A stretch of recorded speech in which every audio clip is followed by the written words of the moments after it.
মেহেক, লক্ষ্মী মেয়ে, দেখ এরকম করতে নেই, জীবনটাকে এইভাবে নষ্ট করতে নেই মেহেক, প্লিজ। মেহেক, ছোটকা যা বলছে শোন না। দেখো দেখো গিয়ে ছোটকা, ছোটকা বাড়ির বাইরেটা কি সুন্দর করে সাজানো হয়েছে ছোটকা। আমি প্ল্যান করে সমস্ত কিছু কিন্তু সাজিয়েছি। আমি বলেছি, পাপা পাপা আমাকে দিয়ে অ্যাপ্রুভ করিয়েছে যে কোথায় ফুলের গেট হবে, ঢোকার সময় এন্ট্রিতে কি হবে, সব কিছু। জানো জানো ছোটকা, আমার জন্য পালকির ব্যবস্থা হয়েছে। আমি পালকি করে বিয়ে করতে যাব, আমি পালকি করে বিয়ের মণ্ডপ অবধি যাব। আর এই সমস্ত কিছু ছোটকা আমি নিজে সিলেক্ট করেছি। আর বিয়েতে কি মেনু হবে সেটাও পর্যন্ত পাপা আমাকে দেখিয়ে দিয়েছে। তাহলে বলো না, প্রবলেমটা কি? প্লিজ এখন এমন কোনো কথা বলো না যে মেহেক কষ্ট পায়।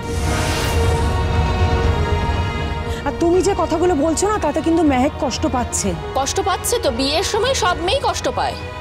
হ্যাঁ, বিয়ে করে যেই গাড়িতে উঠবে তখন না কষ্ট সব কেটে যাবে। তারপর হানিমুনে যাচ্ছে, ইউরোপ ট্রিপ করছে। এত ধনী ঘরের ছেলে, এত পাওয়ারফুল, আমি হলে তো বিয়ের পিড়িতে এক্ষুনি বসে যেতাম। থাক, তোমাকে আর বেশি কথা বলতে হবে না, চুপ করে থাকো। মেহেক, মেহেক, তুই আরেকবার ভাব। ভাবনার তো কিছু নেই ছোটকা, ডিসাইডেড। আমার বিয়ে আর আমার ভাগ্য।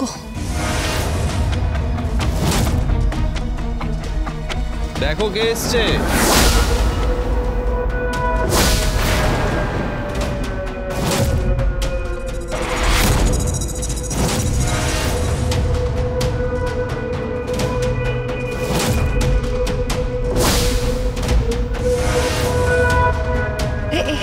এসো এসো।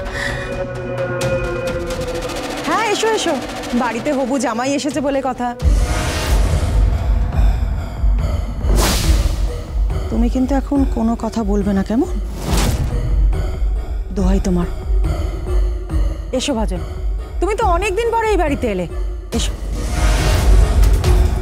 আমি কিন্তু ও কেন এই বাড়িতে এসেছে আমি তো সেটাই বুঝতে পারছি না। ও ঢোকার সাহস পেল কোথা থেকে? আমি কিন্তু পাত্রপক্ষ নই।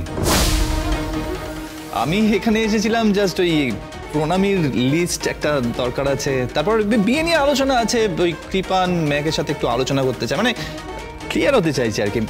ওই সম্পর্কের মধ্যে যদি কোনো ভুল বোঝাবুঝি থাকে একটু রিপেয়ার করে নিতে চাইছি। যাও যাও কৃপান, যাও মেয়েকের সাথে যাও।